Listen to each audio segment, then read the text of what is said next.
Hello everyone. Today we are going to learn slicing and accessing series elements. First of all, we'll look at accessing single series element. Here we have a series S with elements 1, 2, 3, 4, 5 and index is implicit 0, 1, 2, 3, 4. D type is in 64.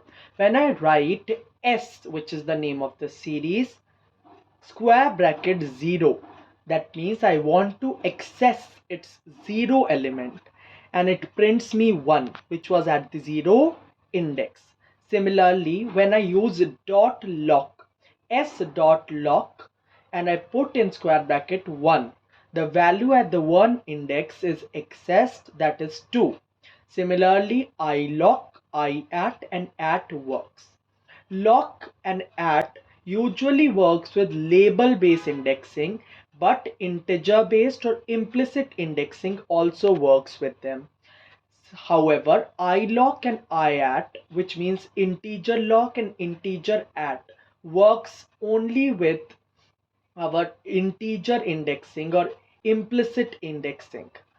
Now we look at when we define a label based indexing to S series using S dot index equals to a list of string index.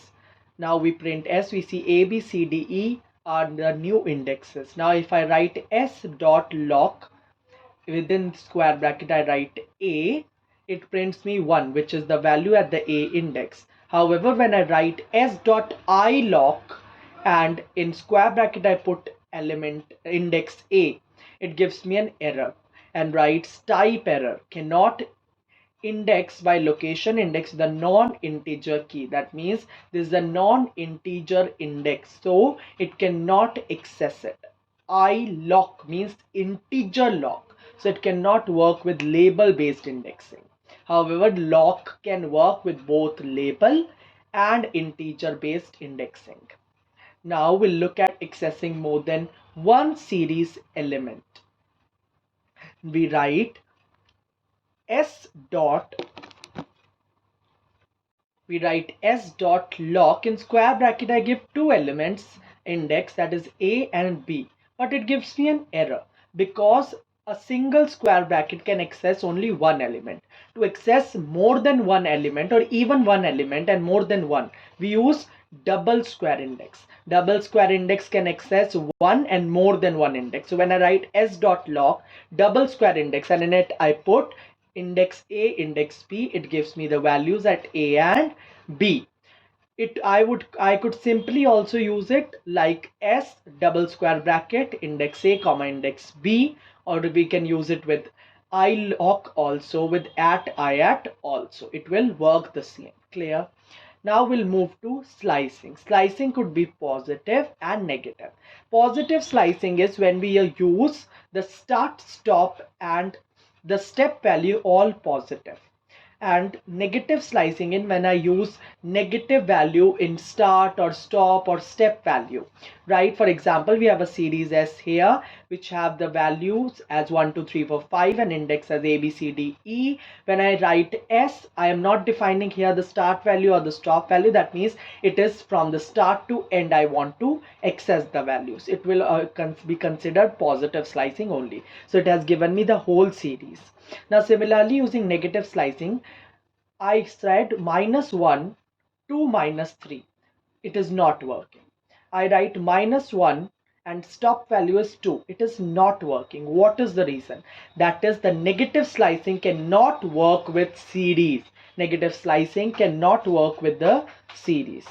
Now accessing using slicing. Now here we see I have defined no value at start. That means it will start from wherever the series start. I have not defined the value at the stop. That means it will go till the series is there, and I've defined 1 as the step value. So it will simply print the series as it is. But if I would have defined 2 as the step value, it would have left one element in between. That is 1 plus 1 is 2. But if I have defined 2 here, it would be 1 plus 2 is 3. Then it would have left one element in between. Right? Now this range is, defined in similar manner as we define here slicing. Right? but the comma is used in range. However, the colon is used in slicing. Now another, you see, I am not defined the start and stop value. That means the whole series will be fetched. But however, I have defined -1 as the step value. So what it will do, it will reverse the series. That means it will print the series from the backward direction. If I would have put any other step value, there are possibility that it will give us an error, as negative slicing does not work with the series. Now accessing compared values. To access the compared value, first we have to do comparison, as we do using the comparison operators of greater than, less than. We have the series S with values 1, 2, 3, 4, 5 and index A, B, C, D, E. I write S greater than 1. It will check those values which are greater than 1 and it will write true there, and which are less than 1 will write false. D type is bool. Now to access these compared value, what we have to do, similar to in accessing element, what I do, I write S, which is the series, and I in square bracket put the compared condition. So it will access all those value from the S series which are greater than 1. It works similar to accessing the element, like we are putting the index or the label indexing in the square bracket. Here we are putting the condition. So it has accessed all the elements which are greater than 1. And here now the D type is int64. Now maths operation on the compared value. Whenever we perform a maths operation while getting a compared value, it will not make a change in the series. For example, I write S in square bracket, I write S greater than 1 and I write +1. So it will print all those values which are greater than 1 and add 1 to them. But to make the change in the series, you have to write it as S, and we write this condition in the square bracket equals to, again we'll repeat this, that is S square bracket condition +1. So it will make the change in our series also. It will make the change in our series also, right? Or we can write S equals to S square bracket the condition +1. So it will print whole series, and in the specified condition area it will add the value. We can work similarly with it, right? Now updating values in series. To update the values in the series, we have a series S with value 1, 2, 3, 4, 5 and index A, B, C, D, E.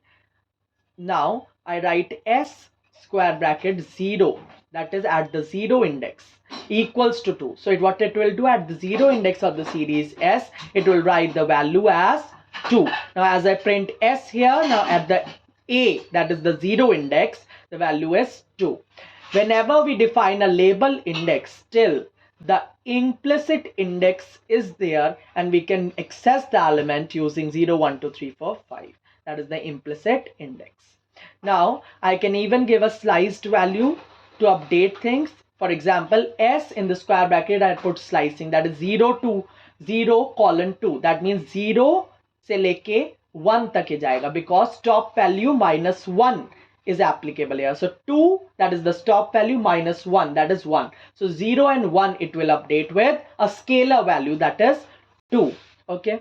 Now here we see another example using label based indexing, that is S from A element till to goes till C element. Now here the stop value is the label, so it cannot get to -1. So all the element from A to C will be accessed, that is A, B, C. No -1 condition is applicable in label based indexing.